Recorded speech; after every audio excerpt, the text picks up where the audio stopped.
이것이 뭐 정확한 그림은 아니지만 모세가 하나님의 지시하심을 받아서 광야에 세워 놓았던 성막의 모습이고, 이것을 좀 상세하게 평면도로 그려보면 이러한 모양입니다. 두 부분으로 크게 나누어지는데 각각 사방 25m씩 되는 크기입니다. 오른쪽에 입구가 있고요. 그 다음에 입구에 들어서면 뜰이 나옵니다. 그 다음에 뜰에서 지나 들어가면은 이 성소가 있습니다. 성소. 그래서 이 첫 칸을 성소라고 하고 둘째 칸을 이제 지성소라고 하죠. 지성소가 있습니다. 뜰에는 번제단이 있고 물두멍이 있고 양 잡는 곳이 있습니다. 이 세 부분에 대해서 오늘 낮 시간에 공부를 자세하게 했습니다. 그리고 성소에 들어가면 떡상이 있고 그 다음에 촛대가 있고 그리고 향단이 있습니다. 이 부분은 이제 내일 아침에 좀 더 자세하게 공부를 하겠고요. 그 다음에 이 휘장을 넘어가면, 여기 휘장을 넘어가면 지성소인데 거기에 하나님께서 임재하시는 법궤와 그 뚜껑 그리고 스랍 천사들이 거기 있었습니다. 이것이 전반적인 이 성소의 모형입니다.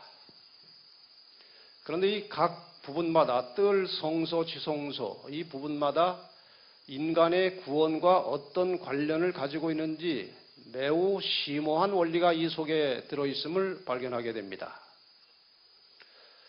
이 세 부분이 있는데 첫 번째 부분 뜰은 인간이 어떻게 죄를 해결하고 의롭게 되는지 그 칭의 문제가 나옵니다. 여기에서 이제 사람이 죄인의 신분에서 의인으로 바뀌는 역사가 이루어집니다. 그 다음에 이제 두 번째 부분으로 들어가면은 성소인데 이 성소에서는 죄를 해결하고 의인이 된 사람들이 어떻게 사는가 하는 이 성화의 문제, 이 세상을 그리스도인으로 살아갈 때에 무엇을 어떻게 하고 사는지 그 문제가 이곳에 소상하게 상징으로 우리에게 교훈을 주고 있습니다. 그 다음에 세 번째 칸 지성소에 들어가면은 그건 하나님이 임재하시는 곳입니다. 제사장들은 주로 이제 여기에서 봉사를 하고 이 휘장을 걷고 들어가지 못합니다. 여기 들어가면은 즉사하게 되어 있습니다. 세 번째 칸에는 대제사장이 1년에 하루 출입을 하는데 하루에 4번 출입하면서 마지막 대속죄를 하게 되어 있습니다. 그래서 이 지성소의 모습은 하나님의 백성으로서 늘 이 성화의 삶을 살다가 마침내 이제 휘장이 거치고 하나님을 대면하게 될 때 일어날 인간의 호련한 변화, 다시 말하면은 이 영광스러운 변화를 가르쳐 주는 것이 지성소입니다. 이 세 부분을 다시 각각 다른 표현으로 하면 이 칭의의 과정에서 이루어지는 것은 사람이 죄의 본질로부터 자유하게 되는 것이고, 그 다음에 성소에서는 죄의 권세로부터 자유함을 얻게 되는 것이고, 그리고 마침내 지성소에 가게 되면은 죄의 존재로부터 자유하게 되어서 완전히 죄를 극복하고 죄 없는 세상에서 하나님과 함께 영원히 살게 되는 미래가 이 성소 속에 표상으로 나타나 있고, 이것을 보고 우리는 앞으로의 희망과 비전을 갖게 되는 것입니다. 이것이 성소의 가르침의 요약입니다. 오늘 저희가 이 뜰에서 일어나는 이 죄인이 어떻게 죄를 해결하고 하나님의 백성이 되는지 이 양잡아 제사 드리는 형식을 빌려서 이제 그 내용을 설명을 드렸습니다. 그러나 오늘 우리는 양을 잡아 제사 드림으로 의롭게 되는 것이 아니고 예수 그리스도를 믿음으로 의롭게 되는 것입니다. 이제 모형은 사라지고 실체가 원형이 나타난 것이고 그림자는 사라지고 실체가 나타났기 때문에 우리는 더 이상 이제 제사라고 하는 상징을 통해서 죄를 해결하는 것이 아니고 예수 그리스도를 통해서 죄를 해결하도록 되어 있다는 것입니다. 그래서 오늘 이 저녁에 우리가 다 잘 익히 아는 내용이지만 이 칭의가 어떻게 일어나는지 오늘날 예수 그리스도의 이름으로 일어나는 이 칭의의 과정을 좀 상세하게 설명을 드리려고 합니다. 이 성경에 기록된 말씀 가운데 사람이 구원받는 이 과정을 가장 쉽게 요약해 놓은 성경절을 하나 꼽으라면 그 중에 하나가 요한복음 5장 24절입니다. 예수님께서 말씀하시기를 내가 진실로 너희에게 이르노니 내 말을 듣고 그리고 또 나 보내신 이 하나님이십니다. 예수님을 이 땅에 보내신 분 하나님을 믿는 자는 영생을 얻을 것이고, 제가 지금 바르게 읽었습니까? 아니요. 영생을 얻었고 현재 완료된 것입니다. 미래가 아니에요. 심판에 이르지 아니하나니 사망에서 생명으로 옮길 것이니라. 죄송합니다. 옮길 것이니라가 아니고 옮겼느니라 합니다. 이건 대단히 중요한 의미를 갖는 것입니다. 예수 그리스도의 말씀을 듣고 하나님을 믿는 순간에 그 믿음을 통해서 인간은 영생을 얻게 되는 것이고 사망에서 생명으로 옮겨진 것입니다. 아주 단순합니다. 왜 이렇게 단순할까요?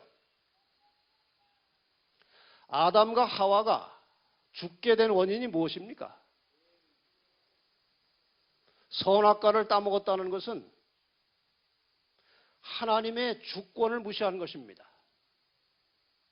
이것을 설명할 기회가 있을지 모르겠습니다만은 선악과는 하나님의 이 지구에 대한 주권을 상징하는 과일이라고 되어 있습니다.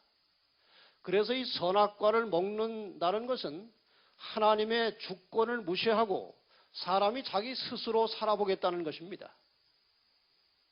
그래서 선악과를 따 먹는 순간에 아담과 하와는 하나님이 자신들의 주인이심을 거절한 것이고 생명의 근원이신 분으로부터 떨어져 나와버렸기 때문에 그냥 죽은 것입니다.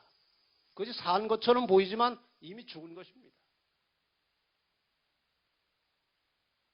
사망의 원인은 하나님과 분리되는 죄 때문에 죽는 것입니다.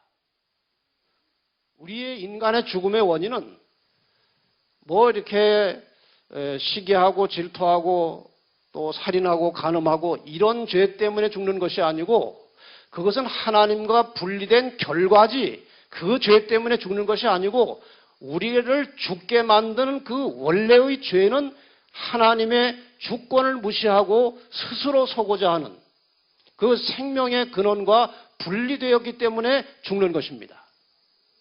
그래서 사는 원리도 간단한 것입니다.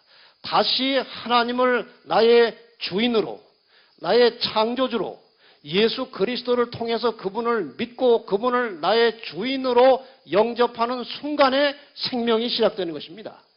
이것이 영생의 원리예요. 그래서 하나님께서는 또 예수님께서는 이 땅에 계시는 동안에 살아있는 사람을 보고도 죽었다고 말씀하셨고 죽은 사람을 보고도 잠잔다고 말씀하시는 것입니다. 그것이 성경에서 말하는 사망과 생명의 원리예요. 자, 이렇게 예수 그리스도의 말씀을 듣고 예수 그리스도를 이 땅에 보내신 하나님을 믿는 순간에 영생을 얻었고 사망에서 생명으로 옮겨졌다고 하는 사실을 확실하게 믿으시기를 바랍니다. 이것이 하나님께서 인간을 구원하시는 원리입니다. 그럼 이 원리를 좀 단계적으로 설명을 해보겠습니다. 인간이 어떻게 다시 태어나서 생명으로 들어가게 되는가? 어제 말씀드린 내용 중 하나는 사람이 연구하고 생각하다가 하나님을 발견한 것이 아니고 하나님께서 자신을 계시하심으로 사람이 하나님이 계시다는 사실을 깨닫게 되었다. 어제 그 말씀을 드렸습니다. 인간의 모든 구원의 주도권은 하나님이 가지고 계십니다. 그래서 인간의 구원은 하나님의 부르심과 기다리심으로 시작이 되는 것입니다. 하나님께서 모든 인간이 멸망받지 않고 하나님께 돌아와서 구원받기를 기다리시고 초청하십니다. 시편 50편 1절 말씀을 다 같이 한번 읽어보겠습니다. 시작. 전능하신 자 하나님 여호와께서 말씀하사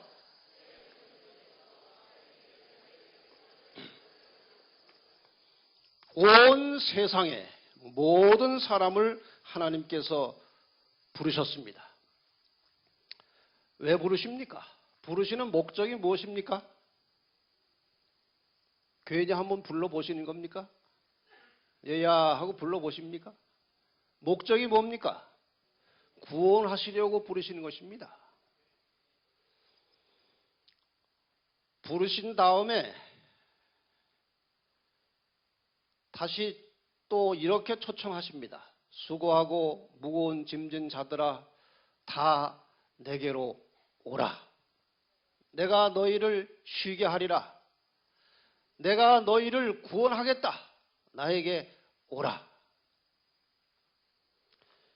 13일 동안 와라. 하나, 둘, 계속 세는데 안 오는 것입니다. 9, 안 와요. 10로 넘어가야 되는데 못 넘어가십니다. 9반, 안 와? 9반. 계속 지금 하나님은 9반을 세시면서 우리를 기다리십니다. 그것이 하나님의 사랑입니다. 오라는 것입니다.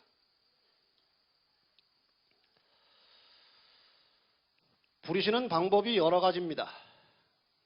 천연계를 통해서 부르시기도 하고 주변의 사람들을 통해서 부르시기도 하는데 이 두 번째 방법이 제일 자주 많이 일어나는 방법입니다. 주변 사람들을 통해서 하나님께서는 사람들을 불러내십니다. 때로는 하나님의 말씀을 통해서 불러내십니다. 이 말씀은 어떻게 우연히 받은 책을 보고 회개할 수도 있고 어떤 친구가 전해준 테이프를 듣고 거기서 말씀을 깨달을 수도 있고 여러 경로를 통해서 하나님께서는 진실하고 하나님을 갈급한 사람들을 부르고 계십니다. 제가 이제 선교 분야에서 일을 오래 했기 때문에 늘 이 선교에 많은 관심을 가지고 삽니다. 근데 제 여러 경험을 통해서 또 다른 사람들의 경험을 통해서 보면 이렇게 나중에 진리를 깨닫고 구원받는 사람들에게 공통점이 있는데 그 사람들은 한 사람 예외 없이 평상시 마음속에 진리를 갈급하고 진리대로 살고 싶은 욕망을 가진 사람들은 마침내 진리를 깨닫게 된다는 사실을 저는 여러 경험들을 통해서 확신하게 되었습니다. 하나님께서는 누가 진리를 사랑하고 진리를 깨닫고 그 말씀대로 살아갈 수 있는지 하나님은 다 아십니다. 그런 사람들은 하나님께서 이런저런 경로를 통해서 진리와 만날 수 있는 길에 갖다 놓으십니다. 미국에서 한 장로님이 이제 한국에 나오셨습니다. 그 장로님이 늘 이렇게 복음을 다른 사람에게 전하는 일을 위해서 항상 기도하고 애쓰시는 분입니다. 근데 그분이 이제 미국에서 제 테이프와 뭐 동영상 이런 여러 선교 자료들을 보시고 이것들을 좀 어디 나눠야 되겠다. 그런 생각을 가지시고 한국에 오셨어요. 한국에 오셔가지고 저에게 전화를 하셨어요.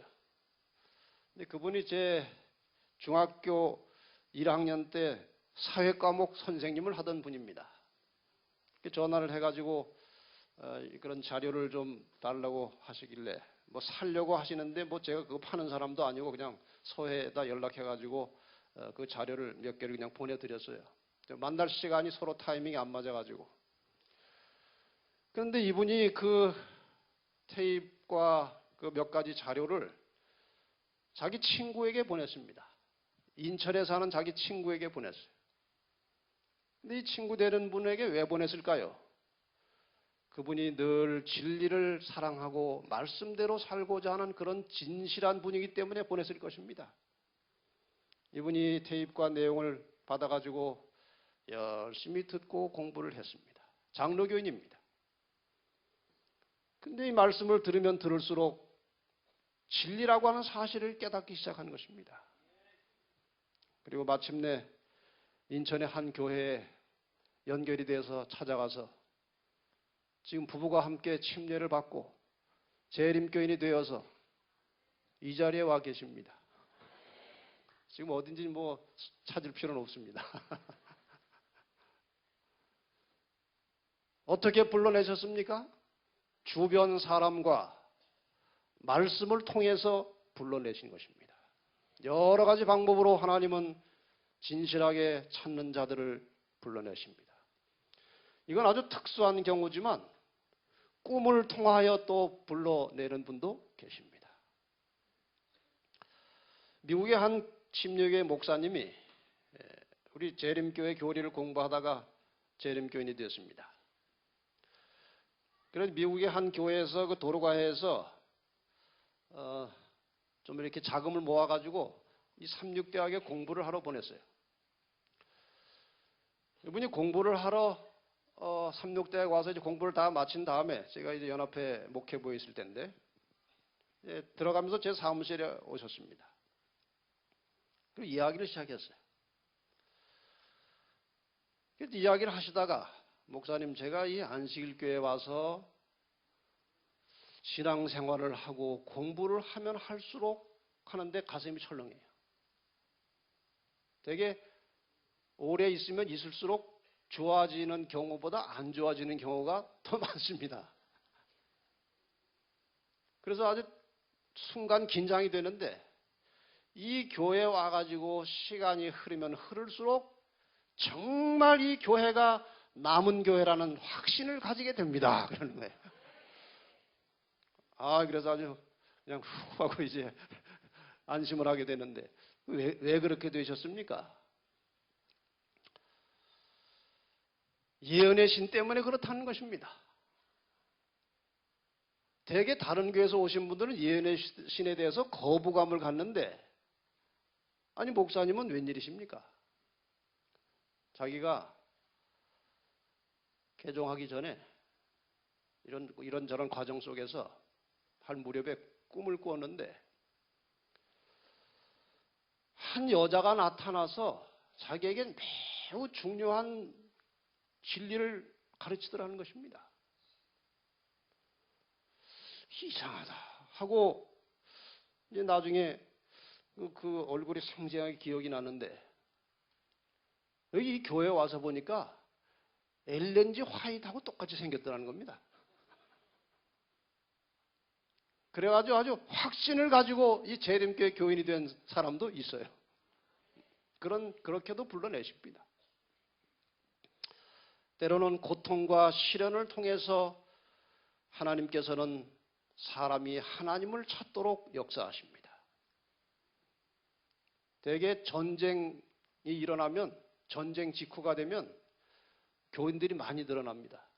고통과 시련 속에서 인간은 절대자 하나님을 의지하고 찾게 되는 것입니다. 이런 여러 방법을 통해서 하나님께서 사람을 부르십니다. 그리고 기다리십니다. 그렇습니까? 부른 다음에 시험은 관도를 하지 않고 기다리시는데 정말 기다릴 만한 가치도 없는 것들을 하나님께서 기다리십니다.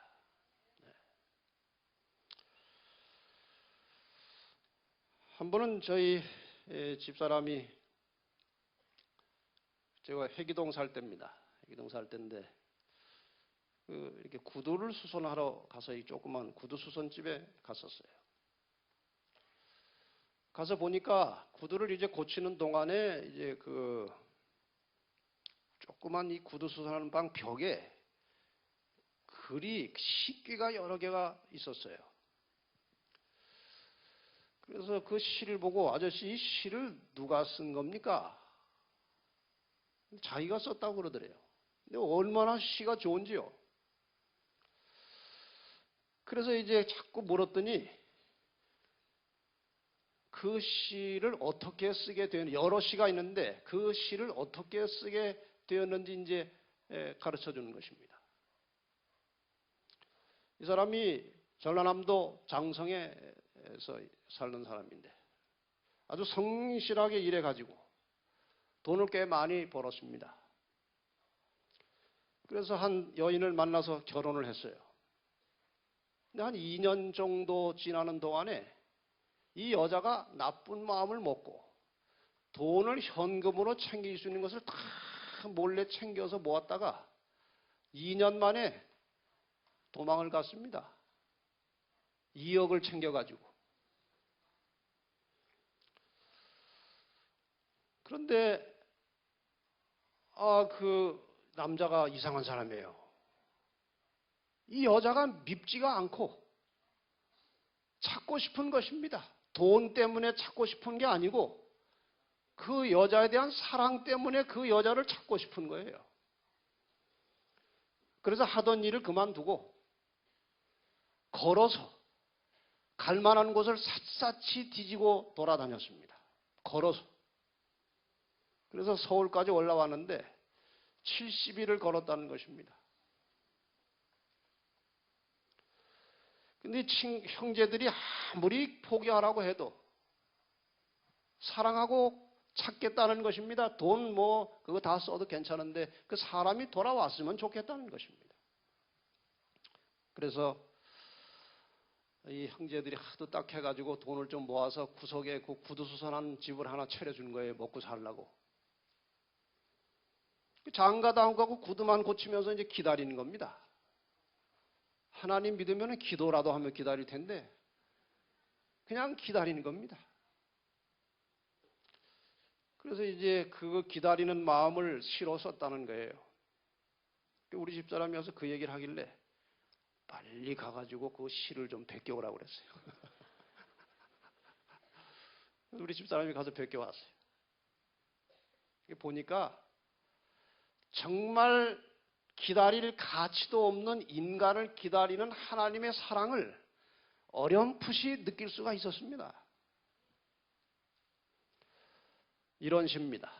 날 버리면 어쩌나 생각질 않지만 이제나 저제나 당신 오는 곳만 바라봅니다. 오다 가다 당신은 날 잊진 않으셨나요? 당신을 보고 싶어도 나는 갈 수 없지만 왜? 어딘지 모르니까. 당신이 원하시면 언제라도 왔다 가오. 왔다 가도 괜찮으니까 오라는 것입니다. 당신이 머물고 싶은 만큼 머물다 가세요. 오기만 하세요. 날 버리면 어쩌나 생각진 않지만 돌아올 줄 모르는 당신이 야속하기만 합니다. 이제나 저제나 당신 오는 길목을 바라다 보니 당신은 오지 않고 마른 갈대 홀로 서 있어. 지친 몸 몸부림치며 당신 모습 그리워. 나는 오늘 밤도 잠 못 이루며 당신만을 기다립니다. 세상에 이런 사람이 있어요.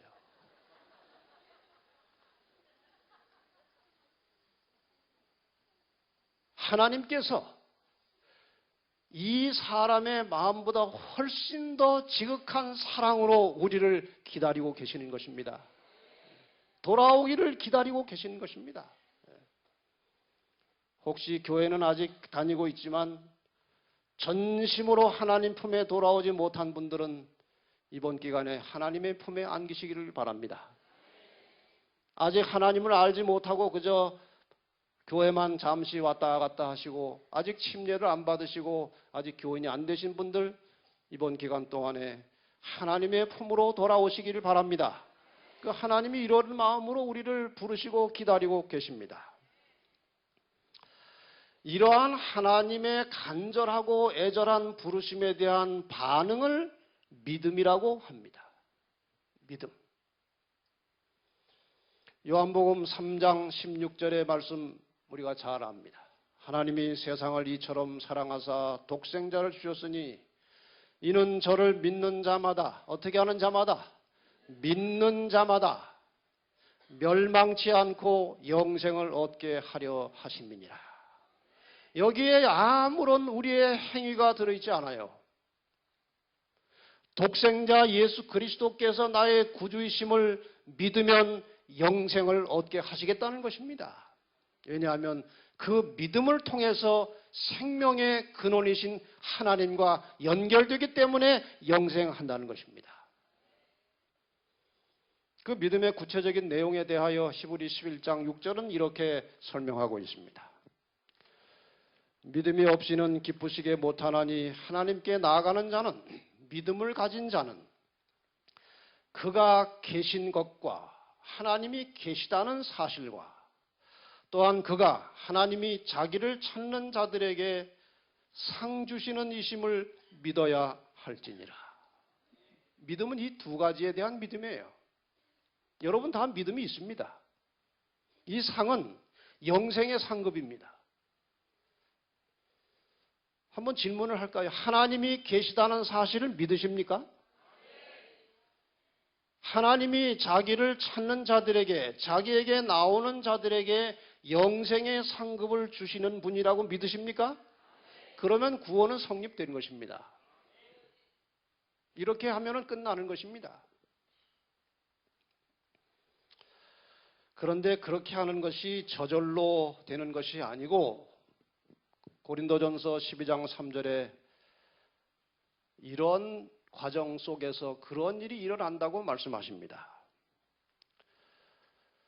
그러므로 내가 너희에게 알리노니 하나님의 영으로 말하는 자는 누구든지 예수를 저주할 자라 하지 아니하고 또 성령으로 아니하고는 누구든지 예수를 주시라 할 수 없느니라. 여러분이 예수님이 나의 주인이심을, 나의 주님이심을 인정하고 믿으십니까? 그거는 성령께서 여러분의 심령 속에 역사하신 결과로 나타나는 것입니다. 그냥 내 지식으로 하는 고백이 아니고 성령께서 내 마음에 감동하시고 그 성령의 감동에 긍정적으로 적극적으로 반응할 때에만 우리는 예수 그리스도를 구주로 영접할 수 있게 되는 것입니다. 이렇게 우리가 이 성령의 역사에 반응을 일으켜서 예수 그리스도를 나의 구주로 영접할 수 있게 된 것에 대해서 감사하시기를 바랍니다. 왜냐하면 이게 아무나 이렇게 되는 것이 아닙니다. 여러분 서울 길거리 다니면서 분주하게 다니는 사람 붙들고 예수를 구주라고 믿으십니까? 하고 물어보세요. 아마 90% 이상은 이 사람 정신 나갔나? 뭔 소리 하는가? 그럴 겁니다.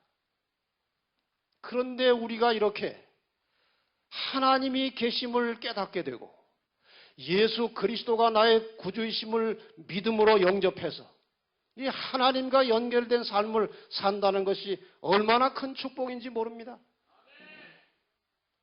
제가 종종 고등학교 동창들을 만나는데 그 당시에는 뭐 공부 잘하면 최고고 뭐 별로 그렇게 큰 차이가 없었는데 지금 만나서 보면은 다 저를 부러워하는 것입니다.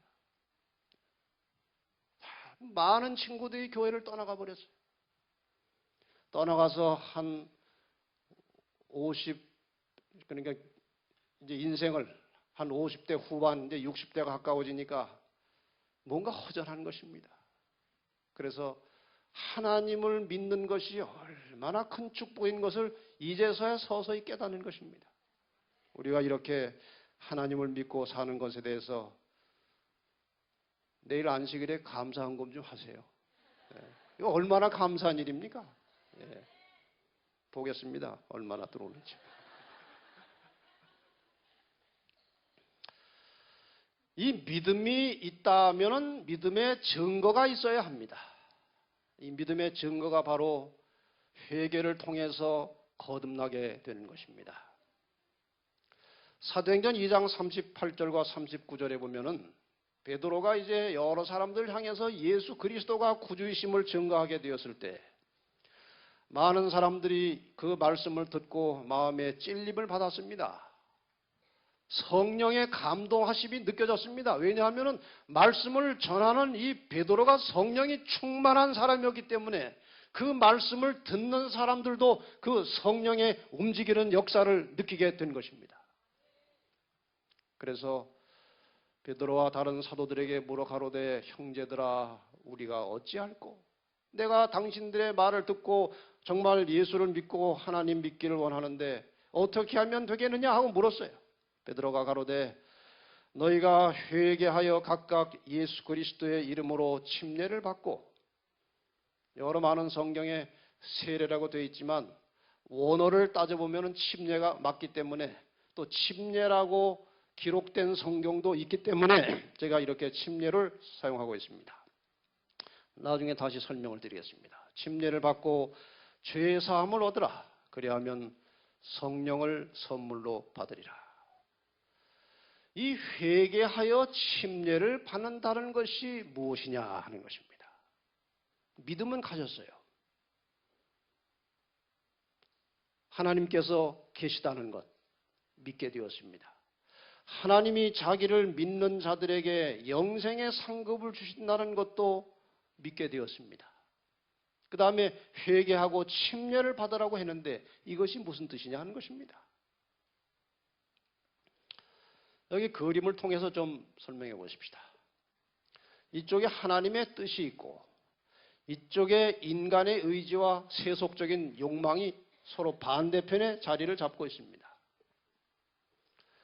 사람은 태어나자마자 의인으로 태어납니까? 죄인으로 태어납니까? 네? 죄인으로 태어납니다. 다윗이 말하기를 시편 51편에 모친이 나를 죄 중에 잉태했고 죄악 중에 태어났다고 고백합니다. 그 방금 태어난 아이에게 죄를 하나도 범한 것이 없는 아이 아닙니까? 태어난 아이가 무슨 죄를 지었겠습니까? 그런데 죄인의 속성이 있어요. 우리 집 아이가 이제 갓 태어났을 때 이제 우리 집사람이 이제 주방에서 일을 하는 동안에 이 아이가 이제 자다가 잠이 깨가지고 배가 고파서 조금씩 흥얼흥얼거려. 그래서 이제 무슨 양식을 달라고 이제 신호를 보내요. 근데 이 신호 보내는 시간이 좀 늦어지면요. 신호 소리가 조금씩 커지더라고요. 그걸 어디서 배웠는지. 근데 이 시간이 좀 더 길어지니까 그냥 울어대기 시작하는데요. 나중에 그 소리가 높여지니까 제가 가만히 들어봤더니 그 속에 악이 서려 있더라고요. 악이. 이야, 이 아이가 태어난 지 얼마 안 된 것이 어떻게 악이 서려 있을까? 그래서 제가 그 소리를 녹음을 해놨어요. 태어날 때부터 인간은 죄악적 성향을 가지고 태어납니다. 그래서 일단 태어나면 세속적 욕망과 의지를 가지고 세상적으로 살게 되어 있습니다. 이렇게 태어난 인간이기 때문에 예수님께서 니고데모에게 권면하실 때 뭐라고 그랬어요? 다시 나라고 그랬습니다. 다시. 그 육으로 난 것 가지고는 하늘나라 못 가니, 하나님 나라에 못 들어가니 다시 나라는 것입니다. 이렇게 이제 세속적 욕망과 인간의 의지를 가지고 살다가 어느 한 순간에 성령의 역사에 반응함으로 가던 길을 돌이켜서 이제는 하나님 뜻대로 살아야 되겠다 하고 방향을 바꾸는 시점이 있습니다. 그렇죠? 그것을 전환점이라고 하기도 하고 영어로 하면은 터닝 포인트라고도 합니다. 이렇게 가다가 반대 방향으로 돌아서는 저 순간에 이루어지는 것이 회개와 침례라는 것입니다. 아까 제가 잠깐 말씀을 드렸습니다. 방향을 바꾸어서 하나님 뜻대로 살고자 이 방향을 반대 방향으로 돌아서는 그 순간이 회개가 일어나는 것입니다. 지나간 삶에 대해서 정말 싫은 것입니다. 그렇게 살기가. 그래서 방향을 돌이켜서 하나님 뜻대로 살고자 방향을 바꾸는 것이 회개고 이 회개한 순간에 받는 것이 침례라고 하는 것입니다. 이건 같이 일어나는 것입니다. 어떤 사람은 침례 받으라고 하면은 아직 준비가 안 돼가지고요. 준비를 어디까지 하면 됩니까? 침례는 내가 정말 이제부터 하나님의 뜻대로 살겠다고 결심하고 지난 내내 모든 과거의 죄를 뉘우치고 하나님 뜻대로 살겠다고 결심하는 그 순간에 이미 구원은 시작된 것이고 방향은 바뀐 것입니다. 침례는 여기서 출발하는 것입니다. 어떤 수준에 올라가는 것이 아니에요. 이렇게 해서 이제 이 돌아서는 전환점에서 회개와 침례가 이루어지는 것인데요. 이렇게 해서 침례를 받게 되면은 성경은 말하기를 뭐라고 표현하는가 하면은 한번 같이 읽겠습니다. 고린도서 5장 17절 시작. 그런즉 누구든지 그리스도 안에 있으면 새로운 피조물이라. 이전 것은 지나갔으니 보라 새 것이 되었도다. 침례받고 물에서 올라오는 순간에 정말 진심으로 과거를 뉘우치고 회개하고 하나님 뜻대로 살고자 결심을 했다면 침례받고 올라오는 순간에 새로운 피조물이 된 것이라고 선언하십니다. 너는 이제 새 것이다 고 하나님께서 선언하십니다. 그 다음부터는 또 실패하고 넘어질지라도 자기의 모든 그 약점과 죄된 습관에 대해서 하나님께 간절히 기도함으로 고치는 것입니다. 담배를 끊어야 되겠다. 이거 내일모레 해가지고 끊어진 다음에 침례받으려고 하면은 사탄이 담배 끊게 하질 않아요. 그렇습니까? 이 인간 구원의 역사에 있어서는 항상 성령과 악령이 같이 일한다는 사실을 아셔야 됩니다. 어떤 사람은 성령의 감동으로 이제 회개하고 침례를 받고 새 사람이 되려고 결심이 딱 했는데 하루 자고 일어나서 마음이 바뀌는 사람이 있어요. 왜 그렇습니까? 그 사이에 누가 들어가는 것입니까? 사탄의 영이 들어가는 것입니다. 아주 치열한 소유권 싸움이 벌어지고 있다는 것입니다. 이제 침례를 받고 새 사람이 되었습니다. 이것을 비유로 하면 이런 것입니다. 이게 지금 뭡니까? 벌레입니다. 벌레. 애벌레. 어떻게 아주 아름답습니까? 조금 이상합니까? 별로 아름답지 않죠? 근데 이 애벌레가요. 조금 시간이 지나면 이렇게 바뀝니다. 이게 산호랑나비의 애벌레예요. 여러분 이런 벌레에서 이런 나비가 나올 것이 상상이 가십니까? 참 상상할 수 없는 일이에요. 이거는 더 이상한 벌레입니다. 이 위에 건 그래도 색깔이라도 이렇게 촘촘하게 질서 있게 이건 뭡니까 이게? 그런데 이것이요 조금 지나면 하나님의 창조의 능력을 통해서 이런 호랑나비로 바뀌는 것입니다. 이건 하나님의 창조의 능력이 역사하심으로 일어나는 결과입니다. 그렇습니까? 죄인이 이렇게 이상하게 생긴 죄인이 예수 그리스도의 십자가를 경험하면 저렇게 아름다운 나비처럼 의인이 되는 것입니다. 이것은 전적으로 하나님의 재창조의 능력으로 나타나는 결과입니다. 우리가 정말 회개하고 하나님의 백성이 되고자 하는 심령으로 침례를 받고 나면 하나님께서 우리에게 저 벌레가 저렇게 아름다운 호랑나비로 바뀌는 것처럼 우리를 의인으로 취급해 주시는 것입니다. 완전히 운명이 바뀌는 것이고 세상 말로 하면 팔자가 바뀌는 것입니다. 그 다음에 우리는 이제 당당하게 하나님의 자녀가 되는 것입니다. 로마서 8장 14절로 17절입니다. 무릇 하나님의 영으로 인도함을 받는 그들은 곧 하나님의 아들이라. 이 아들은 딸까지 다 포함하는 아들이니까 딸들 걱정하지 마세요. 너희는 다시 무서워하는 종의 영을 받지 아니하였고 양자의 영을 받았으므로 아바 아버지라 부르짖느니라. 성령이 친히 우리 영으로 더불어 우리가 하나님의 자녀인 것을 증거하시나니 자녀이면 또한 후사 곧 하나님의 후사요 그리스도와 함께한 후사니 우리가 그와 함께 영광을 받기 위하여 고난도 함께 받아야 될 것이니라. 자, 여기에 중요한 것은 양자라고 하는 말입니다. 양자. 우리가 침례를 받고 다시 태어나가지고 누구의 자녀로 입적을 했습니까? 하나님의 집에 들어간 것입니다. 무엇으로? 양자로. 근데 여기 아주 중요한 말이 있어요. 그 양자로 들어간 그 양자를 뭐라고 그랬어요? 하나님의 자녀라고 했고 하나님의 자녀이면 또한 뭐라고요?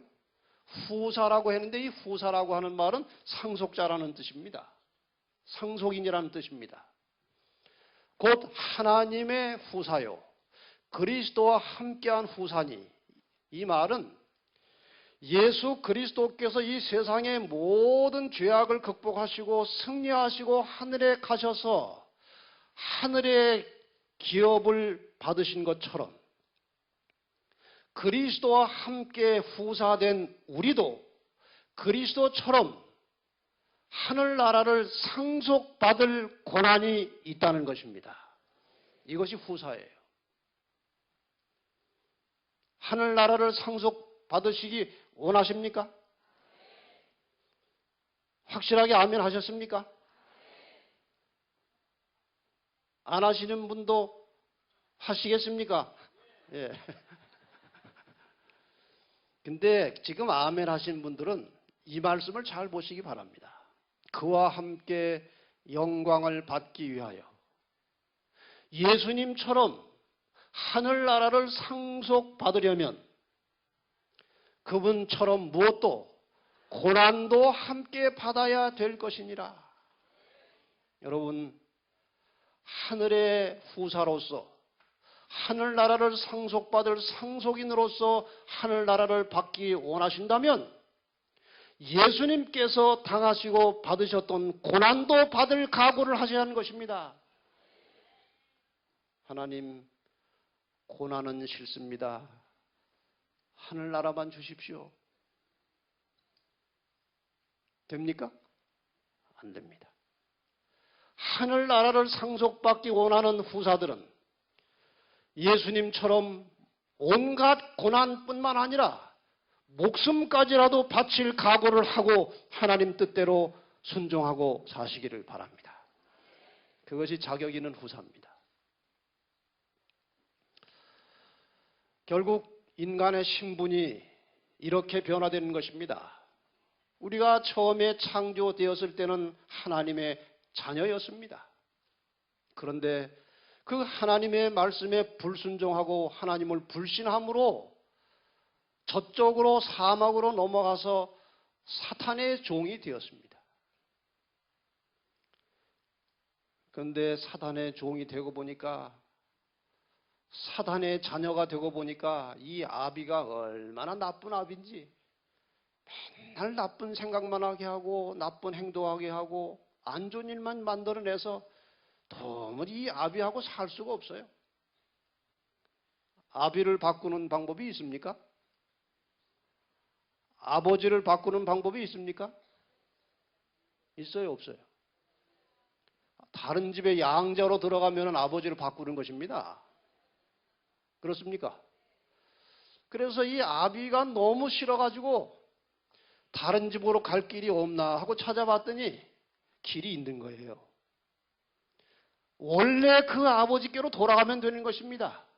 그래서 믿음과 순종을 통해서 다시 그 집에 들어가는데 양자로 들어가는 것입니다. 태어나기를 저 집에서 태어났으니까 이쪽으로 갈 때는 양자로 가는 것입니다. 이것이 성경에 대단히 중요한 원리예요. 근데 아까 보신 것처럼 양자에는 자기 그 원집의 자녀와 똑같은 권리가 있습니다. 그렇습니까? 양자도 재산 받을 상속 권리가 있습니까? 똑같이 있어요. 똑같이. 법적으로 똑같은 권리가 있는 것입니다. 저는 2대 독자입니다.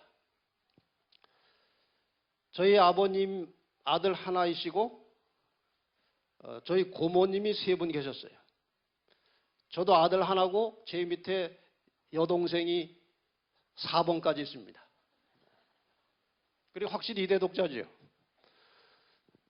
제가 학교 다닐 때에 법으로 2대 독자는 군 복무를 6개월만 하도록 되어 있었습니다. 그래서 저는 인생을 계산할 때에 군대 기간을 6개월로 계산하고 딱 이렇게 스케줄을 짜놨어요. 근데 대학 3학년 때에 갑작스러운 어떤 그 교련 문제로 학교와 또 이 국가 당국 간에 문제가 발생이 돼가지고 갑자기 군대를 가게 됐어요. 그래서 불과 한두 달 남겨놓고 영장이 나온 것입니다. 그래서 제 본적지, 그 당시 영등포 구청에 가가지고 이제 2대 독자를 증명해서 6개월 이제 군대를 좀 시도하려고 이제 서류를 떼러 갔어요.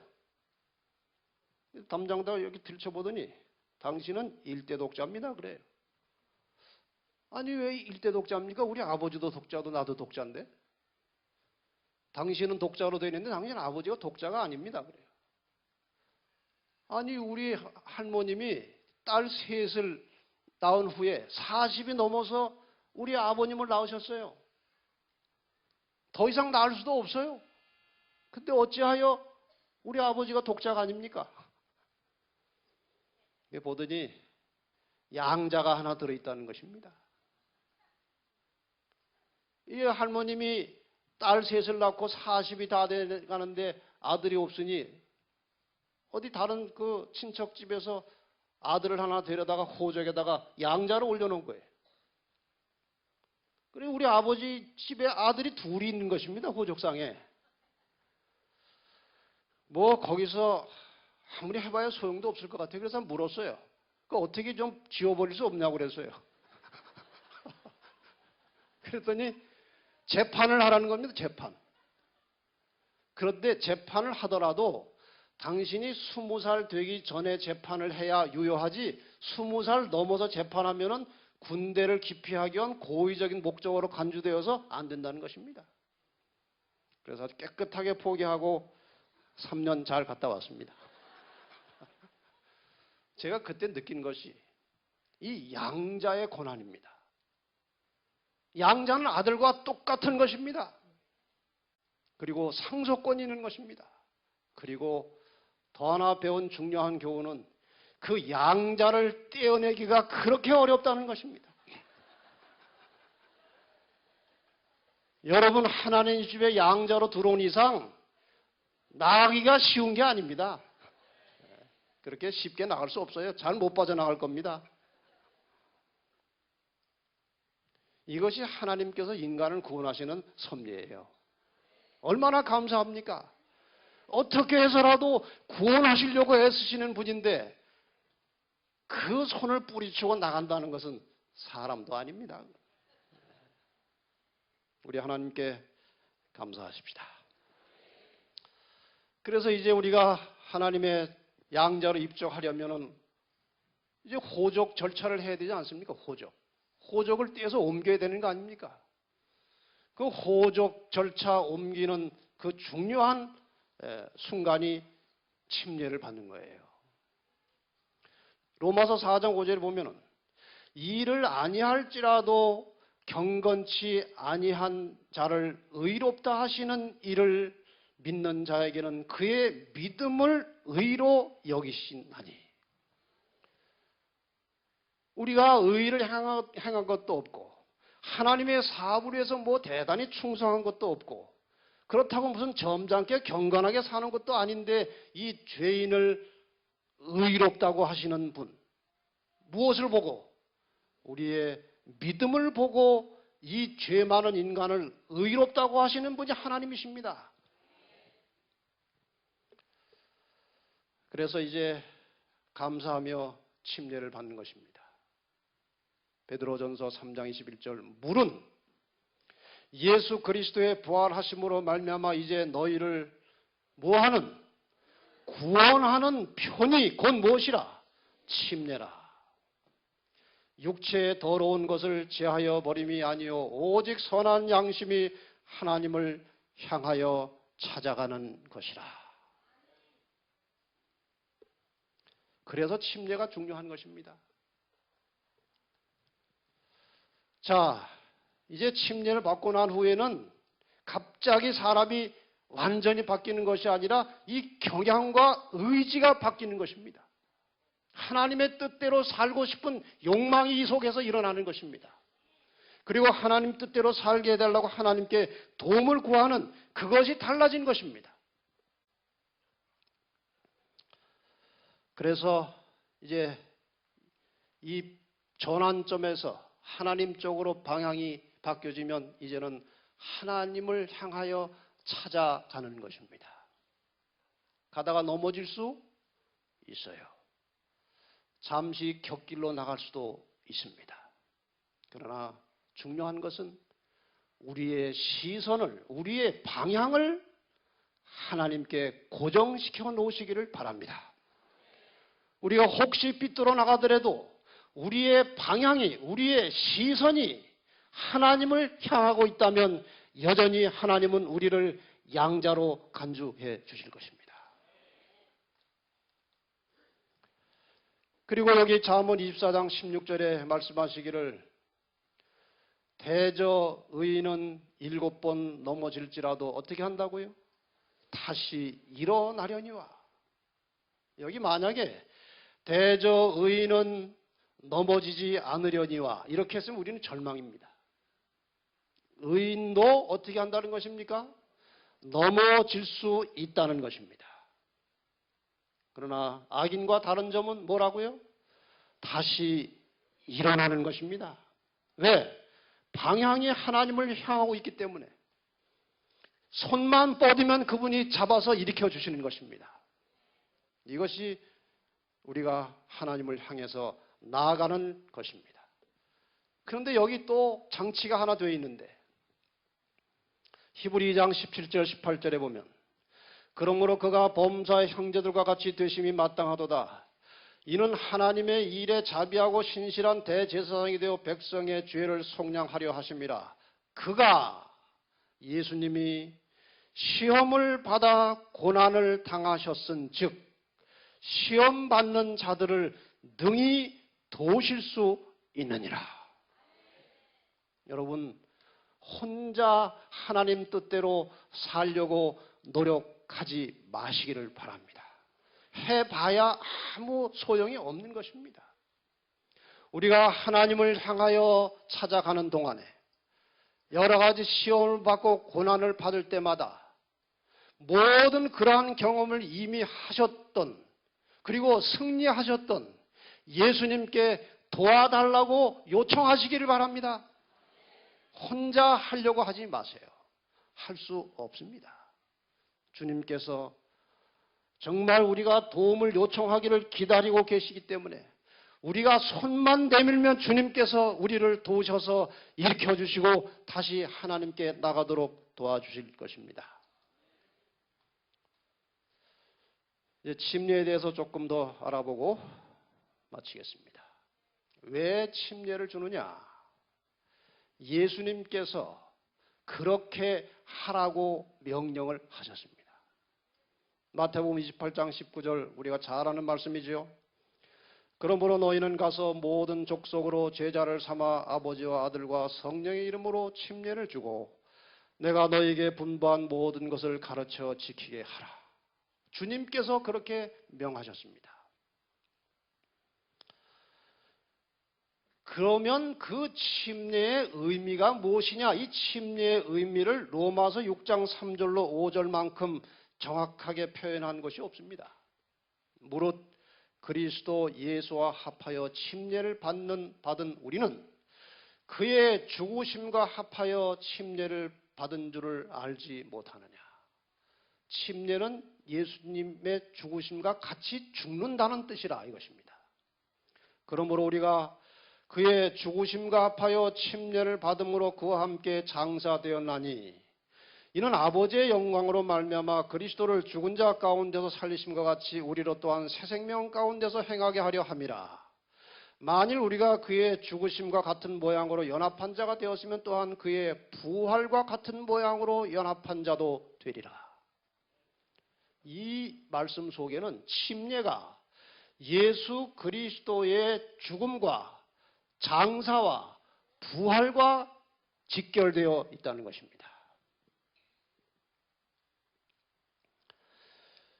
이 예수 그리스도께서 우리가 받을 죽음을 대신 받으셨습니다. 그렇습니까? 그래서 우리는 예수 그리스도의 십자가를 바라보는 순간에 그것을 나의 죽음으로 간주해야 하는 것입니다. 그게 내 죽음인데 누가 대신 당하시는 거예요? 예수님이 당하신 것이기 때문에 십자가를 바라보고 나의 죽음을 생각하는 것입니다. 내가 죽은 것입니다. 예수님께서 죽으신 다음에 무덤에 장사되셨습니다. 우리가 예수 그리스도의 십자가를 바라보고 내가 죽었다고 생각하면 일단 어디에 들어가야 됩니까? 죽었으니까. 무덤으로 들어가야죠. 예수님은 돌무덤에 들어가셨지만 이제 우리는 돌무덤이 아니라 물무덤에 들어가는 것입니다. 그래서 물속에 들어가서 장례식을 하는 것입니다. 이게 상징적으로지만. 그 다음에 예수님께서 무덤 속에서 3일 만에 어떻게 하셨습니까? 부활하셨습니다. 그래서 주님께서 장사 지낸 다음에 부활을 하셨습니다. 침례를 받을 때 물속에 들어가서 몇 분 있다 나옵니까? 여기 오래 있으면 큰일 납니다. 이건 하나의 상징이기 때문에 물속에 들어갔다가 어떻게 합니까? 다시 올립니다.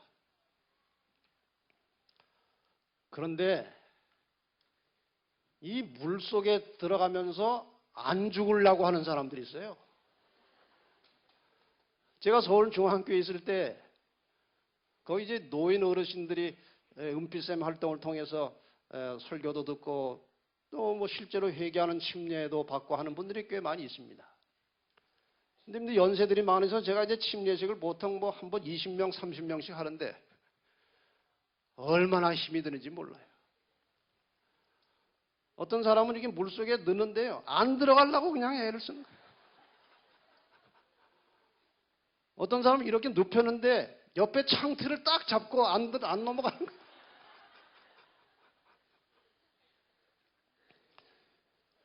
사실이 침례받을 때는요. 원래대로 받으면 이 선 자세에서요. 그냥 이렇게 들어가야 됩니다. 이렇게. 시체니까. 이 구부리는 시체는 자기를 못 구부리거든요. 그러나 이제 우리가 뭐 편의상 이렇게 구부려서 들어가기도 하지만 어쨌든 죽어 들어가는 것입니다. 죽은 다음에 들어가는 것이지 들어가서 죽는 게 아니에요. 아시겠습니까? 십자가를 통해서 이미 죽은 것이 무덤 속에 장사 지냈다가 다시 올라오는 순간에 부활하는 것입니다. 이것이 침례예요. 이 강의를 하면 어떤 분들이 침례 다시 받고 싶다고 그래. 잘 모르고 받았다고. 혹시 그런 분 계시면 세종 예식 때의 이 의미를 깊이 생각하시면 그걸로 되는 것입니다. 물론 이미 침례 받은 자는 발만 씻어도 족하다고 했습니다. 우리가 세종 예식을 통해서 침례를 계속 경험하시기를 바랍니다. 부활하여 사는 것입니다. 그래서 이제 실제로 우리가 침례식을 아직 한 번도 보지 못한 분, 이번에 침례 받으실 분들 위해서 예비 공부를 좀 하려고 합니다. 침례는 물 속에 들어가서 몸을 완전히 잠궈야 하는 것입니다. 지금 이건 러시아에서 이제 마크 피니 목사님이 많은 사람에게 이제 전도한 다음에 이제 침례식을 하는 장면입니다. 그래서 이 사람들이 이제 단체로 침례 받는데 물 속에 다 들어갔다 나오는 것입니다. 아무리 수가 많아도 물 속에 들어갔다 나와야 이것이 성서적인 침례입니다. 조금 더 자세하게 하나 더 볼까요? 이건 이제 사세매동산에서 아마 이번에 침례 받을 때 이렇게 받을 것입니다. 물 속에 들어가서 이제 장사 지내고 부활하여 올라오는 것입니다. 이렇게 됨으로 새로운 피조물로 태어나는 것입니다. 세례를 받았는데 꼭 침례를 또 받아야 됩니까? 이렇게 질문하는 사람이 있어요. 세례는 지금 여기 한 대로 머리에 이렇게 물을 좀 붓거나 이렇게 물을 바르는 것입니다.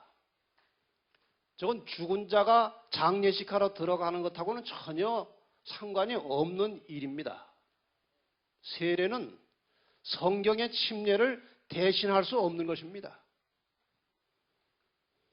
침례가 세례로 변경된 배경은 그리스도교 대사전에 보면 초기 교회에 있어서 적어도 12세기경까지는 세례는 침례가 보통이었다. 침례를 다 받았습니다. 12세기까지. 그 후에 12세기가 넘은 후에 머리에 물을 적시거나 물을 뿌리는 두 가지 방법으로 발전했다. 그 이후로는 병자와 유아를 침수시키기 어렵다는 데서였다. 여기에 문제는 유아는 침례받을 수 없는 것입니다. 자기 의식이 없고 자기 판단이 없는 아이에게 침례를 주면 안 됩니다. 병자에게 혹시 물에 들어갈 수 없는 병자에게 침례 줄 때 전신을 물로 씻는 일이 시작되는 것입니다. 그런데 이것이 변질이 돼가지고 정상적인 사람에게 종교 암흑시대였던 12세기 십자군 전쟁 때에 기독교인 군인을 모집했는데 교인이 아닌 사람들이 얼마나 많이 이제 군인에 이제 모집이 됐는지 교인이 되려면 십자군이 되려면 침례를 받아야 되는데 너무 많아가지고 안 되는 것입니다. 그래서 뿌리기 시작한 거예요. 이것이 변질돼가지고 오늘 대부분의 교회가 세례를 주는데 그것은 성서적 의미가 아닙니다. 에베소 4장 5절에 보면 주도 하나요, 믿음도 하나요, 침례도 하나라고 말씀하셨어요. 다른 방법을 성경에서 허용치 않습니다. 예수님께서 본을 보여주셨는데 침례를 받으시고 물에서 올라오셨습니다. 아주 확실한 증거가 예수님의 모본을 통해서 나타나고 있습니다. 이제 침례를 받기로 마음에 결심을 하고 준비하시는 분들에게 말씀을 드립니다. 침례를 받기로 결심하고 하나님 뜻대로 살기로 일단 마음의 결단을 내리면 머뭇거리지 말고 하나님을 의지하여 출발하시기를 바랍니다.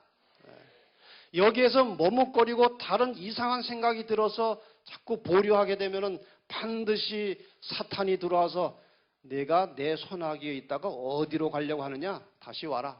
이렇게 해서 여러 가지 핑계거리를 생각나게 해가지고 침례를 못 받게 만듭니다. 침례를 받으면 저쪽 집에 양자로 들어가는 것입니다. 그래서 사단이 원치 않아요. 제가 오래전에 신림동에서 전도회를 하고 있었는데 한 분이 이제 이미 목사님하고 침례 받기로 약속을 하고 이제 그 전도회가 끝나면 침례를 받도록 되어 있었어요. 근데 이분은 벌써 미국에 가서 이제 근무하는 동안에 이 재림교회 접촉이 돼가지고 이 재림교회 교리며 진리를 다 배우고 삼육대학도 가고 이미 준비가 되는데 무슨 이유인지 자꾸 뒤로 미뤄온 것입니다. 그러다가 이제 이번 전도회를 통해서 침례를 받겠다고 결심을 했어요. 근데 첫날 오셨는데 두 번째 날 안 오실 분이 아닌데 안 오신 것입니다. 그래서 그 교회 목사님이 그 댁에 방문을 갔어요. 갔는데 그 두 번째 날 밤에 괴한이 들어와 가지고 그 사람을 죽였다는 것입니다. 그래가지고 그것이 이렇게 신문에 났어요. 바로 이 사람입니다. 저는 이것을 보면서 참 사탄이 묘하게도 역사하는구나. 어떻게 이렇게 역사할 수 있을까? 이것을 보면서 저는 침례를 받고자 결심하는 분들에게 늘 이렇게 말합니다. 마음에 성령이 감동하셔서 하나님 뜻대로 살기로 마음에 결심이 섰으면 지체하지 마시고 결단을 내리시고 침례를 받으시기를 바랍니다. 여기 늘 보이지 않는 두 영이, 성령과 사탄의 영이 늘 우리를 빼앗아 가려고 역사하고 있다는 사실을 잊지 마시길 바랍니다. 엘리야가 모든 백성에게 가까이 나아가 이르되 너희가 어느 때까지 두 사이에서 머뭇머뭇하려느냐. 여호와가 만일 하나님이면 그를 좇고 바알이 만일 하나님이면 그를 좇을지니라. 너희가 어느 때까지 두 사이에서 머뭇머뭇하려느냐. 여기 두 사이에 대해서 조금 더 말씀을 드리고 끝나겠습니다. 하나님을 믿을 것인가, 하나님을 안 믿을 것인가. 두 사이에서 머뭇거리지 마시고 하나님을 믿으시기를 바랍니다. 하나님을 바르게 믿을 것인가, 하나님을 다르게 믿을 것인가. 조금 말이 이상합니까? 아벨은 하나님을 바르게 믿은 사람이고 가인은 하나님을 다르게 믿은 사람이에요. 안 믿은 사람이 아닙니다. 오늘날 많은 하나님을 믿는 사람들이 하나님의 말씀대로 바르게 믿지 않고 다른 신앙을 가지고 하나님 믿는다고 가인처럼 그런 제사를 드리고 있습니다. 여러분이 제7일 안식일 예수재림교회가 안식일 문제도 일반 교회와 확연하게 구별되는 것이지만 눈에 보이지 않으면서도 너무나 엄청난 차이를 가지고 있는 것이 하나 있는데 그것이 바로 영혼 불멸의 문제입니다. 일반 개신교인들은 사람이 죽으면 몸으로부터 영혼이 분리되어서 예수 잘 믿던 사람은 천당으로 가고 예수 안 믿던 사람은 지옥으로 가서 영원히 불에 탄다. 그렇게 가르칩니다. 그래서 성도가 죽는 순간에 하늘로 바로 간다고 그렇게 가르칩니다. 제가 어느 장로교인 장례식에 참석을 했더니 그 집례하는 목사님이 고 아무개 성도의 새 예루살렘 입성식을 거행하겠습니다. 그렇게 시작을 합니다.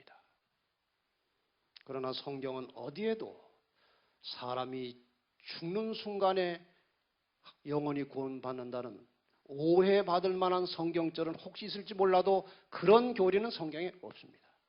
절대로 없습니다. 어느 한 개신교 목사가 검사를 하다가 목회를 하게 되었습니다. 신학 공부를 하고 아주 열심히 일을 했습니다. 너무 열심히 일을 해가지고 뇌경색이 왔어요. 그래서 요양을 하러 가게 되었습니다. 요양을 하러 가서 이 사람이 그동안 목사면서도 성경을 잘 보지 않았다는 양심의 가책 때문에 다른 책 아무것도 안 보고 요양하는 기간 동안에 성경만 봤습니다. 성경을 한 100번쯤 읽어보니까 그동안 자기가 가르치고 책도 쓰고 했던 것 중에 치명적인 오류가 있다는 사실을 깨닫게 되었습니다. 그래서 그것을 바로잡는 책을 만들어냈는데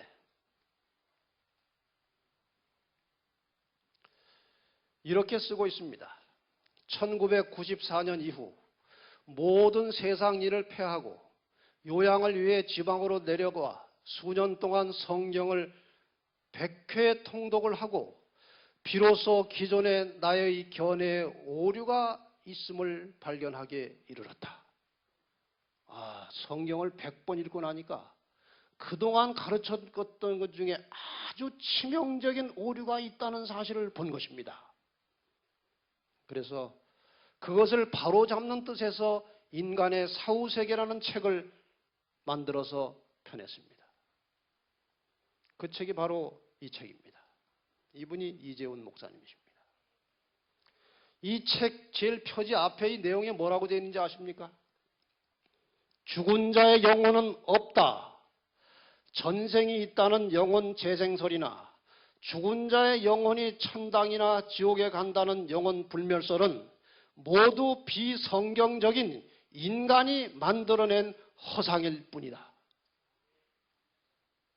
장로교 목사님이 그렇게 가르치다가 성경 보고 제대로 깨닫고 이렇게 고백을 한 것입니다. 여러분, 이 명석한 목사님이 성경을 100번이나 읽고 깨달은 것을 제7일 안식일 예수 재림교인들은 성경 반도 안 보고도 아는 것입니다. 그렇지 않습니까? 여러분, 이 교회가 얼마나 확실한 진리를 가지고 있는지 아십니까? 정말 우리는 사람은 시원찮은데 진리는 정말 제대로 선택하게 되었습니다. 여러분, 우리의 진리가 빛나는 만큼 진리에 순종함으로 우리의 생활도 빛나게 되기를 바랍니다. 하나님을 바르게 믿을 것인가? 하나님을 다르게 믿을 것인가? 두 사이에서 하나님을 바르게 믿으시기를 바랍니다. 바르게 믿기만 하면 못합니까? 바른 진리에 전적으로 순종하며 살 것인가? 아니면 진리는 알고 있지만 적당하게 타협하며 살 것인가? 이 두 사이에서 한쪽을 확실하게 선택하시되 이미 깨닫고 배운 바른 진리에 전적으로 순종하며 살도록 선택하시기를 바랍니다. 목숨을 바쳐서라도 하나님의 말씀에 순종하는 믿음을 함께 가지시게 되기를 바랍니다. 이런 자들을 하나님께서 마침내 가나안 땅까지 데리고 가시는 것입니다. 우리가 이렇게 하나님의 말씀에 목숨을 걸고 순종하기로 결심할 때 그 순종하는 모든 과정을 하나님께서 힘을 주시고 도와주실 것입니다. 여러분, 이번에 이 동산을 떠나가실 때 내가 목숨이 위태로울지라도 어떠한 인간의 손해를 감수할지라도 하나님의 올바른 진리의 말씀에 순종하고 살겠다는 결심을 가지고 이 동산을 떠나가시기를 바랍니다. 우리의 받은 바 진리가 빛나는 것처럼 이 진리를 순종하는 우리 모든 재림교인들의 생활이 빛나게 되기를 바랍니다. 그래서 어둠 속에 죽어가는 그 수많은 영혼들이 이 빛나는 재림 성도들의 삶을 보고 진리로 나오도록 하나님의 증인이 되시기를 바랍니다. 이러한 역사가 오늘 이 저녁에 함께하신 모든 사랑하는 성도 여러분들의 심령에 성령으로 역사하셔서 오늘 이 저녁 우리의 결심이 주님 오시는 날까지 지속되기를 바랍니다.